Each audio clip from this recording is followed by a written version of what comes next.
Bismillahirrahmanirrahim. Assalamualaikum warahmatullahi wabarakatuh. Terima kasih rekan-rekan wartawan yang sudah hadir di acara jumpa pers tentang perkembangan film Anchika.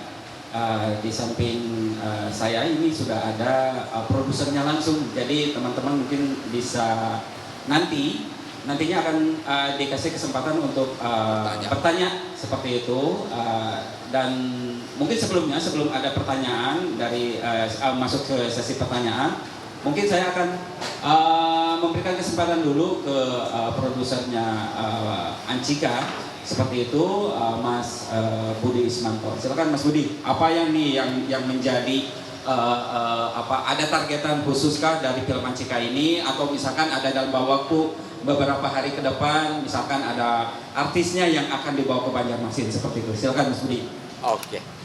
Iya, terima kasih Mas Sendar, lama tidak bertemu. Luar biasa.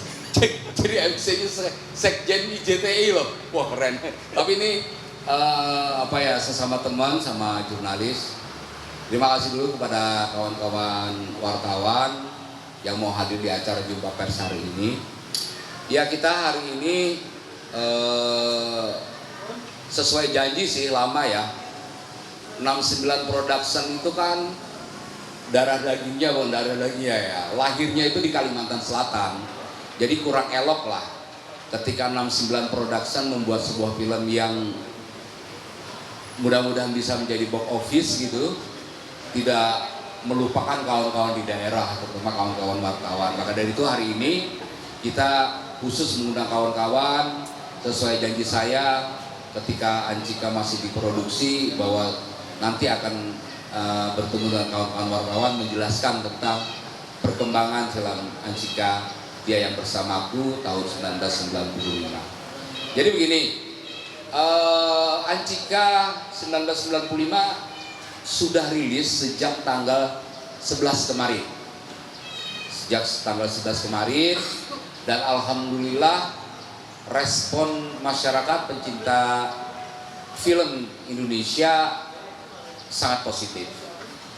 Sejak kemarin dari data yang kami dapat, di hari pertama Anchika rilis tanggal 11 itu, jumlah penonton yang datang ke bioskop dan menonton film Anchika sebesar 168.000 lebih.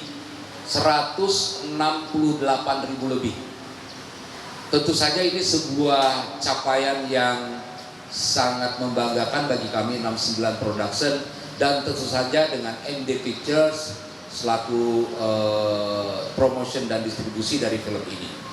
Jadi syukur alhamdulillah 168.000 penonton bisa kita capai di hari pertama. Semoga di hari-hari berikutnya jumlah penonton Anchika Dia Yang Bersamaku tahun 1995 ini bisa terus bertambah, karena respon masyarakat Indonesia terhadap film ini ternyata sangat luar biasa. Oleh sebab itu saya dapat informasi terakhir, pihak MD selaku distributor kembali menambah layar di beberapa bioskop, sehingga masyarakat bisa memiliki kesempatan untuk kembali menonton film Anchika ini. Jadi itu perkembangan terbaru. Yang kedua, bagaimana dengan Banjarmasin, rumahnya 69 Production gitu. Insya Allah tanggal 14 Januari ini kita akan mengadakan roadshow di Banjarmasin. Artinya roadshow itu sejumlah artis utama dari film ini akan datang langsung ke Banjarmasin. Tepatnya di Duta Mall, ya. Di situ ada Studio 21, ada Cinemax, segala macam tempatnya di sana. Saya tidak tahu nanti MD Pictures seperti apa mau mengaturnya. Yang jelas tanggal 14 Januari itu artis-artis dari film Anchika 1995 akan datang menemui fansnya, menemui penggemarnya untuk meet and greet di Kota Banjarmasin. Jadi kita berharap para pencinta Anchika, apakah itu pembaca novelnya, kemudian para penggemar fansnya pemeran utama dari Anchika, JKT48 ya. Oh, iya. Kalau aku nyebutnya JKT48 ya bahasa Indonesia. Dia juga akan datang ya, para parents yang idolain si J juga silahkan datang ke acaranya roadshow-nya Anchika di Kota Banjarmasin pada tanggal 14 Januari. Kemudian juga insya Allah ada Arbani Aziz sebagai Dilan akan datang juga menemui para penggemarnya. Jadi itu yang mau kita sampaikan. Nanti silakan kawan-kawan ingin bertanya tentang perkembangan atau apa saja menyangkut film Anchika Dia Bersamaku tahun 1995. Terima kasih Mas Endar. Oke. Kalau saya bertanya dulu Mas Budi. Ya. Ada ini kan dulu untuk Dilannya ini kan ada pergantian pemainnya seperti Ya. itu. Ada perbedaan nggak secara karakter gitu seperti itu atau secara animo dari masyarakatnya bagaimana? Oke. Iya. Sebenarnya peran Dilan ini memang sempat menjadi kontroversi ketika orang menanyakan kok tidak Iqbal Ramadan lagi Ya, gitu. betul. Di Iqbal trilogi Iqbal sebelumnya Dilan itu tokoh Dilan diperankan oleh Iqbal Ramadan. Jadi begini, ada perbedaan yang sangat mendasar di film Anchika 1995 bahwa Dilan di sini itu sudah tidak anak SMA lagi, tapi sudah kuliah di ITB ya. Jadi katakannya jauh lebih dewasa daripada Dilan di film-film sebelumnya. Tentu saja ada perbedaan ya. Tentu saja selain kenapa kita memilih Arbani ya tentu saja melalui seleksi yang sangat ketat, banyak faktor yang kita perhitungkan dan ternyata respon penonton terhadap Arbani Aziz yang berperan sebagai Dilan justru sangat positif gitu loh.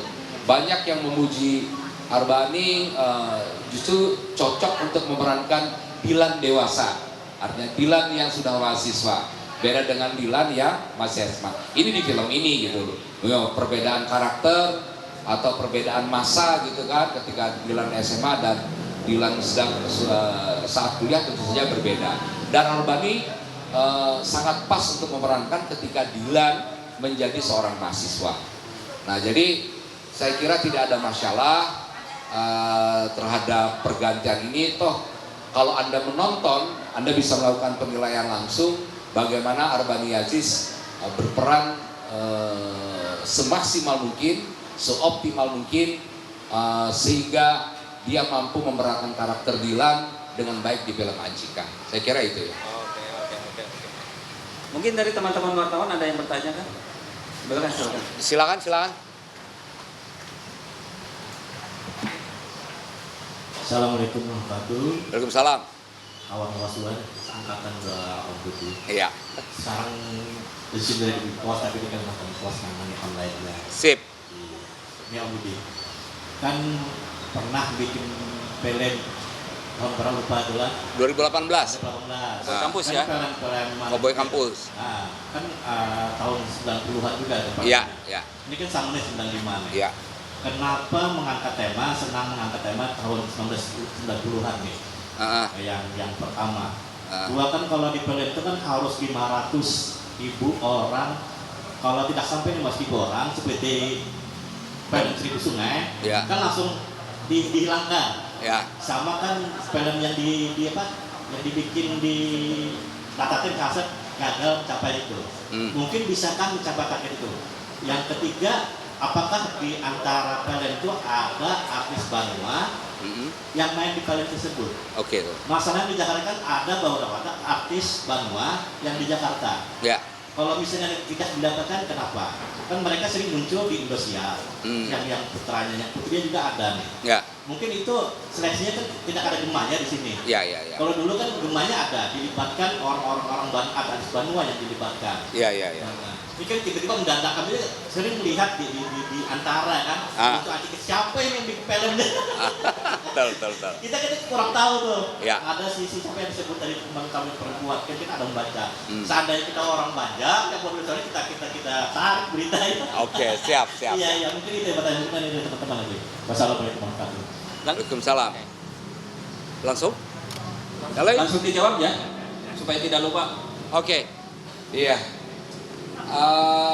Mengenai target ya tentu saja sebagai produser film Anjika kita berharap Anjika ini melebihi melebihi ekspektasi kita ya. Ya terlalu muluk mungkin kalau kita harus menyebut sekian juta terlalu dini ya. Kita menyerahkan sepenuhnya kepada masyarakat pencinta film Indonesia apakah Anjika akan terus bisa disukai dalam 1 bulan ini gitu kan. Orang datang berbondong-bondong ke bioskop, tapi kalau hari pertama saja sudah 168.000, ya kami optimis lah bahwa Anjika bisa akan mencapai target. Tapi untuk menyebutnya rasanya kurang elok lah. Mudah-mudahan bisa sukses saja. Jadi 500 kan minimal. Ya insya Allah tercapai kalau itu. Iya. Kemudian menyangkut masalah artis Banua. Kenapa di dalam film Anjika apakah ada artis Banua atau tidak gitu ya? Artis orang dari Kalimantan Selatan gitu kan. Karena 69 Production kan home base-nya di Kalimantan Selatan ya. Sebenarnya casting untuk film Anjika itu dibuka untuk umum. Kita umumkan di media, kita umumkan di media sosial, di apa sih namanya officialnya Anjika Movie gitu. Siapa yang mengikuti silahkan saja gitu. Dan ketika itu di Bandung kita membuka castingnya untuk umum. Jadi ketika kita casting itu hanya dibatasi 200 orang untuk 2 hari casting, yang mendaftar itu hampir 1.000 untuk film Anjika. Dan kita tidak tahu asal dari daerah mana. Jangan-jangan ada juga dari Kalimantan Selatan. Nah, itu akhirnya molor sampai beberapa hari untuk mengcasting orang yang ingin terlibat di dalam film Anjika. Dari hasil casting itu terpilih 15. Artinya kita benar-benar casting itu digunakan untuk memang memilih pemain dan mereka bermain di film Anjika gitu kan. Nah, saya tidak tahu dari sekian orang yang ikut casting apakah ada artis, bukan artis ya, yang berasal dari Banua kita Kalimantan Selatan, nggak tahu. Nah itu ada tim casting yang melakukannya. Mungkin kalau tidak ada berarti mungkin kurang beruntung, atau mungkin harus latihan lagi, atau tidak cocok perannya dengan dianya, kan dia disesuaikan dengan skenarionya. Semua orang yang ikut casting tentu saja disesuaikan dengan skenario yang kita inginkan, karakter-karakternya. Jadi tidak sembarangan juga. Dan pemilihan casting yang kita lakukan alhamdulillah sampai sekarang terasa tepat. Buktinya film Anjika menjadi enak ditonton, menjadi tontonan yang menyenangkan dan menghibur. Saya kira itu ya. Insya Allah kalau Anjika sukses, kita punya modal yang bisa digulirkan dari keuntungan film ini. Insya Allah kita akan membuat sebuah film lagi yang bertema kearifan lokal Kalimantan Selatan. Tapi soal bagaimana nanti filmnya, itu nanti akan kita jumpa lagi lah kalau ini sudah sukses. Doakan aja Anjika bisa sukses. Terima kasih. Ada lagi? Ada lagi teman-teman? Oke, dari saya. Kalau saya lihat trailernya itu menarik ya. Iya. Terus di terakhirnya itu Dylan ketemu Milea. Apakah ini menjadi sebuah kode? Ada Anjika berikutnya atau bagaimana? Padahal kalau nonton itu ya, itu namanya juga trailer. Trailer itu tentu saja harus daya tarik ya. Ketemu dengan Milea, apakah nanti ada Anjika sequel Anjika berikutnya gitu ya? Sequel kedua gitu ya. Sequel kedua. Banyak yang menginginkan setelah menonton film ini agar dibikin Anjika yang kedua gitu kan, dengan tokoh Anjika sebagai sentralnya. Artinya karena tokoh ini ternyata memiliki karakter yang kuat ya, dan menarik serta unik. Kita lihat dulu perkembangannya. Keinginan saya sebagai produser kalau Anjika sukses ya bikin yang kedua. Tapi kan ada sang kreatornya, ada Ayah Pidi Baik di sana, ada Kang Benny di sana, ada banyak tim di sana yang tentu akan melakukan penilaian. Apakah nanti kalau ini sukses, Anjika akan dibikin yang kedua gitu. Khusus untuk Anjikanya, kami masih melihat perkembangan lah. Kalau memang berhasil film ini, mungkin kita harus memikirkan apakah perlu ada Anjika yang kedua. banyak hal yang harus dipertimbangkan. Tapi mudah-mudahan bisa terwujud. Oke. Oke. Ini piti-piti. Oh teman-teman, ada lagi ya teman-teman yang dari wartawan? Mungkin tadi belum jawab pengemudi yang tentang kenapa tahun 90-an ini. Oh iya, kenapa masih mengangkat genre Tahun 90-an. Iya, bukannya karena saya hobi ya. Karena kan kemarin. Dikatakan gagal juga tidak film sebelumnya. Cuma mungkin promonya yang kurang pas gitu aja. Karena dalam bisnis film ternyata sebagus apapun sebuah film tanpa didukung promosi yang baik dan benar dan tepat gitu ya, itu juga akan susah di pasaran gitu. Nah, kemudian tapi ada juga film yang biasa-biasa aja gitu.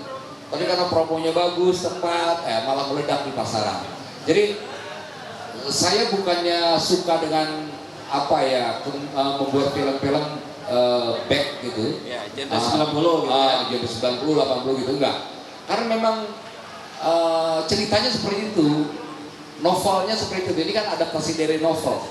Dari novel P.D. Baik dengan judul yang sama gitu kan.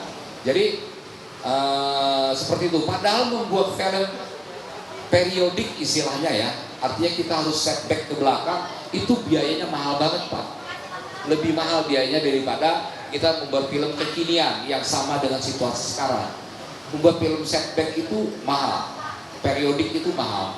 Pertama dulu kita contoh aja ambil kostum aja, kita harus menyesuaikan dengan kostum yang di tahun 90-an. Itu tentu saja biaya. Belum lagi kendaraan, mobil, sepeda motornya, sepatunya, gedung-gedungnya, rumah-rumahnya, segala macam harus disesuaikan dengan masa lalu. Dan itu mahal, memerlukan CGI, termasuk dengan Anjika ini kita harus menggunakan teknologi CGI, efek untuk menghilangkan hal-hal yang kira-kira ini kok di tahun nggak ada di tahun 95 ini, itu harus dihapus, harus diganti. Jadi harus benar-benar menyesuaikan dengan tahun itu dan biayanya mahal. Nah itu sebenarnya agak kapok juga kalau bikin film yang harus periodik gitu.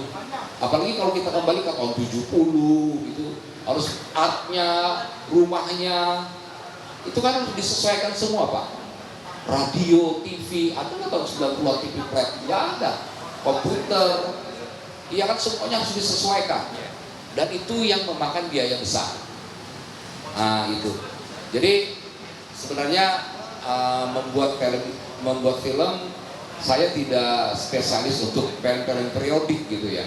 Tapi karena memang kebetulan novelnya bercerita dengan latar belakang di tahun 1995 ketika politik Indonesia lagi memanas, berjalan-jalan lengsernya pemerintahan Orde Baru, Pak Harto. Nah, di sanalah daya tarik dari film, salah satu dari daya tarik dari film Anjika ini. Oke. Berapa lama sih produksinya, Mas Budi?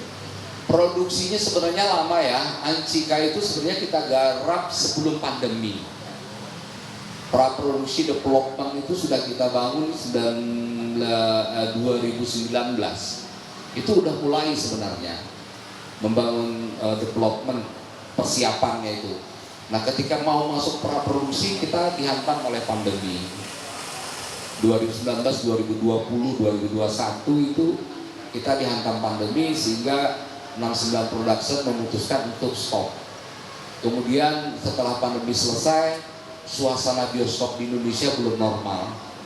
Jadi kita tidak berani memaksakan untuk membuat film Anjika. Nah ketika bioskop Indonesia sudah mulai normal dan pandemi sudah dinyatakan sebagai endemi ya, sebagai endemi, barulah Anjika kita produksi.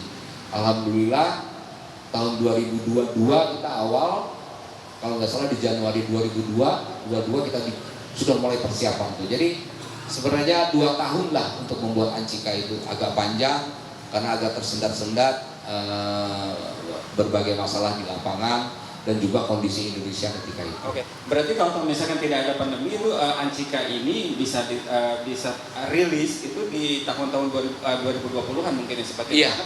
Bahkan 2020 sudah bisa rilis harusnya. Sudah bisa rilis ya. Betul. Oke. Betul. Dan di 2019 kemudian ada rencana developnya di tahun 2019 ya. Akhirnya terpatahkan dengan pandemi dan dimulai di tahun 2022 ya, betul. Untuk produksi dan dirilis di tahun 2024. Berarti cukup lama juga ya? Cukup lama, cukup lama. Sebenarnya kemarin rencananya itu kita sudah rilis di November ya, November 2023. Tapi karena ada faktor lain, terutama di pasca produksi, kita ingin Anjika ini sebagai film yang benar-benar sempurna, nggak juga sih, tapi bagus lah. Dari aspek apa saja bisa dilihat dari grading, dari sound, dari segala macam, ya, termasuk efeknya, CGI-nya, agar benar-benar film itu terlihat smooth, enak disaksikan. Nah, hanya karena pasca produksi itu agak molor waktunya, sehingga berarti masteringnya di luar negeri juga kayak kemarin film semuanya di dalam negeri. Semuanya Anjika diproduksi di dalam negeri. Di mana lokasinya ada? Kalau lokasi syuting tentu saja Bandung ya. Kalau untuk pasca produksi di Jakarta semua. Ternyata orang dunia perfilman, industri film Indonesia, orang-orang Indonesia itu sudah jago-jago dalam hal editing, grading, sound, efek, segala macam CGI. Itu Indonesia sudah sangat mumpuni ya. Saya kira tidak harus ke luar negeri lah. Buktinya banyak film-film bagus kita semuanya diproduksi di dalam negeri. Saya kira itu membanggakan lah. Oke. Biayanya, anggaran itu. Kemarin di Jumpa Pers sudah itu menyangkut masalah biaya film Anjika ini yang jelas hampir menyentuh angka lebih dari 14 M. Wow. Itu baru biaya produksi. Kalau Pak Manos kemarin bilang ya di atas 10 M, beliau juga kaget. Memang mahal biaya film ini. Pertama krunya banyak, pemainnya juga banyak.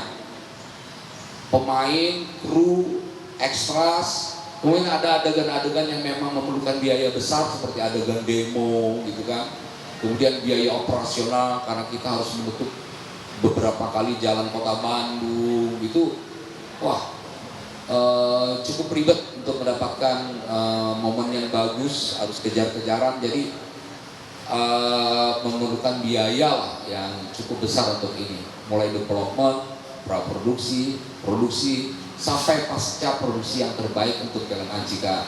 Kenapa biayanya sampai besar semacam itu? Itu baru biaya produksi ya. Nanti ada lagi biaya promo sama distribusi, itu beda lagi itu. Nah, dihitung aja sendiri kira-kira berapa miliar untuk film Anjika ini. Oke. Ada lagi teman-teman? Kalau ke dalam piana. Kita. Genrenya, genre British, genre romantis. Yang jelas genrenya ini film remaja ya, romantis, komedi romantis. Saya sebenarnya bukan film komedi. Iya. Anjika ini kan film romantis ya. Film remaja, romantis. Tapi justru kalau Anda nonton film itu dijamin ketawa. Karena banyak hal-hal yang lucu gitu, yang gemesin yang disampaikan oleh Dilan maupun para pemain pendukung lagi yang lainnya gitu kan. Jadi benar-benar klop film ini, sehingga jangan heran ketika nonton film Anjika malah bisa senyum-senyum sedikit, ketawa ngakak gitu kan. Padahal ini film genrenya romantis, remaja gitu kan.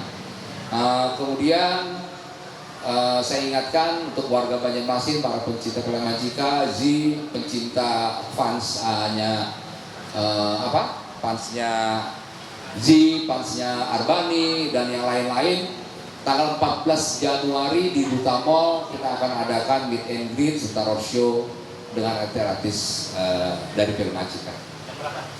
Jam 2 siang. Jam 2 siang ya.